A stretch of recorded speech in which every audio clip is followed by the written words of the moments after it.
Hello बच्चों, let's read this question.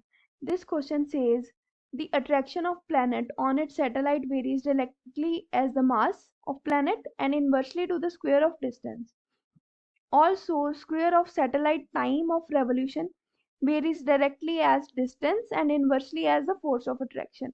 So if m1 d1 t1 m2 t2 t2 are simultaneously mass, distance, time respectively, we have to prove m1 t1 square upon m2 t2 square is equals to d1 cube over d2 cube.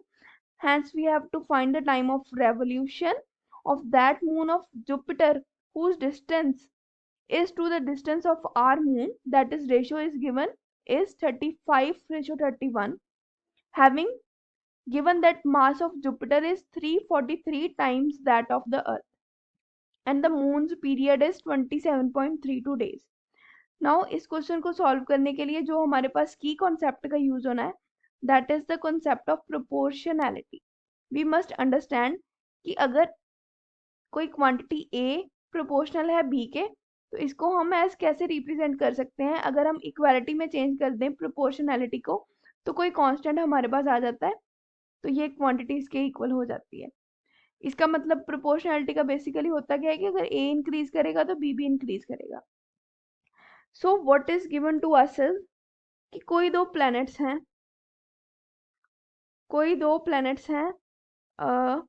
On it satellite varies directly as mass of the planet. Mass के depend कर रही हैं उनकी forces और inversely proportional है square of distance के.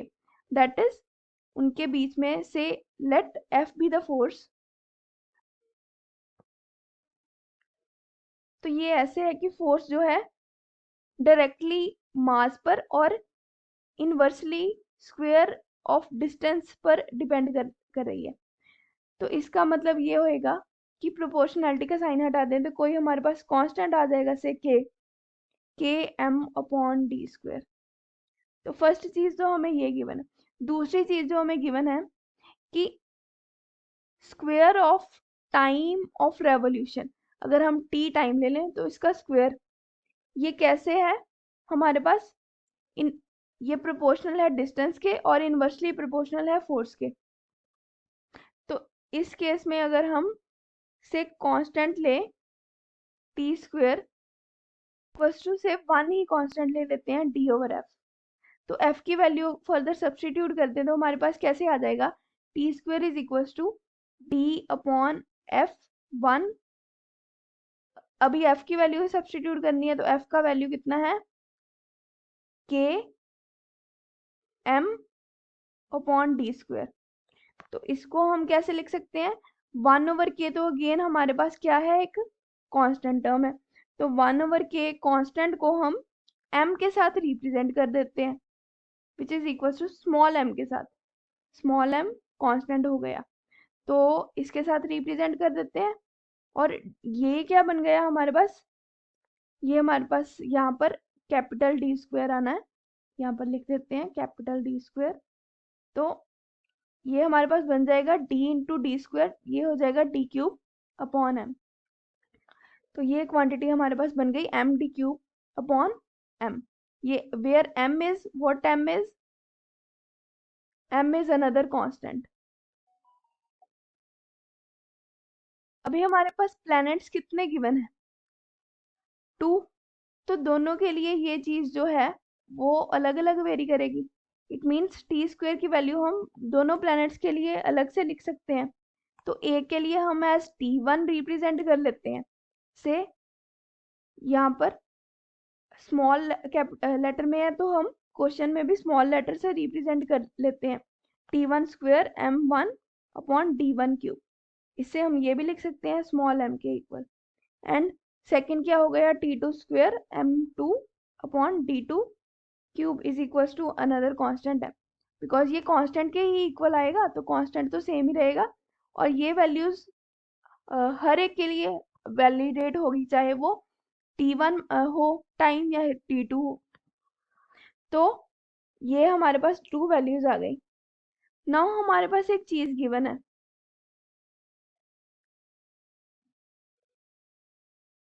Given है m1/m2 की वैल्यू। तो सबसे पहले तो इस इक्वेशन से हमें हमारे पास ये चीज आ रही है कि m1 square upon m2 square ये किसी d2 cube upon d1 cube के इक्वल होएगा, which is equal to some another constant. तो ये चीज हमने क्वेश्चन में भी प्रूफ करनी थी। तो ये चीज फर्स्ट चीज तो हमारे पास प्रूफ हो गई। तो सेकेंडली जो चीज हमारे पास गिवन है वो ये है कि हमारे पास जो रेवोल्यूशन है, ये हमारे पास दिया गया है कि find time of revolution of moon of Jupiter to the distance of our moon as 35:31, having given that mass of Jupiter is 343 times that of Earth। यानी कि एक अगर हम मास लें जुपिटर का एक अर्थ का, तो दोनों की जो रेशो है वो 343 के इक्वल है। और अगर हम इनका डिस्टेंस देखें तो 35 रेशो d1/d2, ये 35:31 इसके इक्वल है। और हमारे पास जो टाइम, किसका टाइम, हमारे पास ये टाइम दिया गया है मून पीरियड अर्थ का, तो ये 27.32 दिया गया है, दैट इज T2 हमारे पास गिवन है, where m2 and T2 are masses and time revolution of moon of earth. तो ये 27.32 दिया गया है। तो कंसिडरिंग ऑल दीज वैल्यू हमने अभी T1 स्क्वायर की वैल्यू निकालनी है। देयरफॉर हमारे पास ये इक्वेशन है, इसको यूज करेंगे हम, ये जो अभी हमने सॉल्व करी, तो इसको यूज करके एज T1 स्क्वायर हमारे पास कितना आ जाएगा। तो सबसे पहले तो 343 T1 स्क्वायर यहाँ पर लिख देते हैं, 343 T1 स्क्वायर अपॉन 27.32 का स्क्वायर। ये हमने क्या करा, वैल्यूज को सब्स्टिट्यूट कर दिया m1 T1 square upon m2 T2 square में। D2 और D1 की वैल्यू कितनी है हमारे पास, 35/31। इसका क्या लेना है हमने क्यूब। तो जब हम इसको सॉल्व करेंगे तो हमारे पास T1 स्क्वायर का वैल्यू आ जाएगा as 1.439 27.32 square upon 343 which is equal to 3.13। ये सॉल्व करके वैल्यू T1 स्क्वायर की 3.43 आ जाएगी, T1 स्क्वायर की निकाल रहे हैं। देयरफॉर T1 की वैल्यू कितनी आ जाएगी, स्क्वायर है तो उधर जाके अंडर रूट हो जाएगा, तो 1.77। सो 1.77 means 1 day 18 hours and 28 minutes। So this is the solution। यही हमने निकालना था। I hope you understand this question well. Best of luck.